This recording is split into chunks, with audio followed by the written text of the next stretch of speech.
1971 जब पाकिस्तान ने एक बार फिर से अपनी नापाक हरकत से भारत को नुकसान पहुंचाने की कोशिश की थी, मगर भारत की सीमाओं पर देश के वीर जवान अपने देश की रक्षा के लिए सीना ताने खड़े थे। बॉर्डर पर तो पाकिस्तान हमला कर ही रहा था, मगर इसके अलावा पाकिस्तानी एयरफोर्स की तरफ से भी भारत के एयर बेसिस पर लगातार हमले किए जा रहे थे। इन्हीं हमलों का शिकार होने वाले एक एयर बेस और शामिल था भुज एयरबेस। पाकिस्तानी सैनिकों ने अपनी नापाक हरकतें दिखाते हुए भुज एयरबेस पर भी हमला तो किया, लेकिन इंडियन एयरफोर्स और आसपास के गांवों के लोगों ने बड़ी ही बहादुरी और पराक्रम के साथ पाकिस्तान को अपने मंसूबों में कामयाब नहीं होने दिया। अब इसी घटना पर बेस्ड एक film Bhuj the pride of India का ट्रेलर हाल ही में रिलीज किया गया।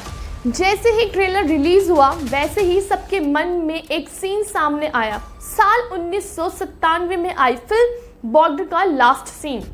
फिल्म बॉर्डर की कहानी भी 1971 के भारत और पाकिस्तान युद्ध पर बेस्ड थी, जब राजस्थान के जैसलमेर जिले में लोंगेवाला बॉर्डर पर कुछ चंद सिपाही मौजूद थे तो पाकिस्तान ने हमला किया। पर इन चंद सिपाहियों ने जिस बहादुरी के साथ टैंक और हथियारों से लैस पाकिस्तानी सिपाहियों का मुकाबला किया, वो शायद ही कोई देशवासी भुला सकता है, फिर चाहे उस युद्ध को देखने वाले लोग हो या फिर आज की पीढ़ी। जेपी दत्ता की फिल्म ने हमें 1971 का वो दर्दनाक और डरावना मंजर दिखाया जो आज भी हमारे जहन में है। देश के लिए मर मिटने का जज्बा दिखाती है कहानी। आपको एक बार फिर 1971 के पाकिस्तान और भारत की यादें ताज़ा कर देंगी, मगर इस बार हमें 1971 की लड़ाई का वो इतिहास पता चलेगा जिसे हमने शायद आज तक सुना तो होगा मगर कभी देखा नहीं होगा। भुज द प्राइड ऑफ इंडिया की कहानी हमें उस सुनहरे इतिहास को जानने में मदद करेगी जिसमें लीडर विजय कुमार कार्णिक ने कैसे अपनी टीम के साथ मिलकर पाकिस्तान की सेना की छुट्टी कर दी थी।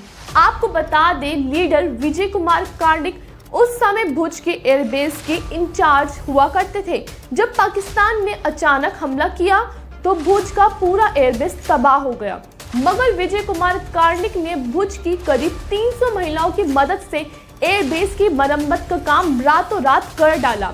इसके बाद जो हुआ वो इतिहास के पन्नों में आज भी दर्ज है। इंडियन एयरफोर्स ने पाकिस्तानी सेना को अपने इलाके से तो खदेड़ा ही, साथ ही भारत ने इस युद्ध के बाद दुनिया को ये भी समझा दिया कि भारत और भारतीय सेना किसी से कम नहीं। आपको बता दें, Ajay Devgan starrer film Bhuj the pride of India Indian air force और स्थानीय लोगों की उस शहादत की कहानी बयां करती है जिन्होंने देश की खातिर अपनी जान न्योछावर कर दी। ये कहानी देश के उन आम नागरिकों की है जिन्होंने देश की खातिर अपना जीवन जोखिम में डाला। ये वो समय था जब देश को सिर्फ सैनिकों की नहीं बल्कि अपने नागरिकों की भी जरूरत थी, और तब देश पर मर मिटने का जज्बा दिखाते हैं भुज के लोग। मगर क्या ये फिल्म भी बॉर्डर की तरह हिट होगी? सवाल थोड़ा जरूरी है, क्योंकि जिस तरह जेपी दत्ता की फिल्म बॉर्डर को देखकर आज भी आंखें नम हो जाती हैं, लगता है वैसे ही अजय देवगन की film Bhuj the pride of India करने वाली है। बॉर्डर तो बड़े पर्दे पर सुपरहिट साबित हुई थी, लेकिन क्या भुज प्राइड ऑफ इंडिया भी वही करिश्मा कर दिखाएगी या नहीं, ये तो 13 अगस्त को ही पता चलेगा जब ये फिल्म रिलीज होगी। हालांकि फिल्म के ट्रेलर को तो ऑडियंस से जो फीडबैक मिल रहा है उससे तो साफ जाहिर होता है कि बॉर्डर फिल्म की तरह अजय देवगन की ये फिल्म भी दर्शकों के दिलों पर एक गहरी छाप छोड़ेगी। आपको बता दें कि फिल्म में अजय देवगन के अलावा शरद केलकर, संजय दत्त, सोनाक्षी सिन्हा, नोरा फतेही जैसे कई सितारे मेन कैरेक्टर की तरह देखे जा सकेंगे। फिल्म को डायरेक्ट अभिषेक दूधैया ने किया है और ये मूवी 13 अगस्त को डिज्नी प्लस हॉटस्टार पर रिलीज की जाएगी। उम्मीद है ये खबर आपको पसंद आई होगी। हमें कमेंट करके जरूर बताएं। वीडियो को लाइक करें, शेयर करें, हमारे चैनल को सब्सक्राइब करें। धन्यवाद।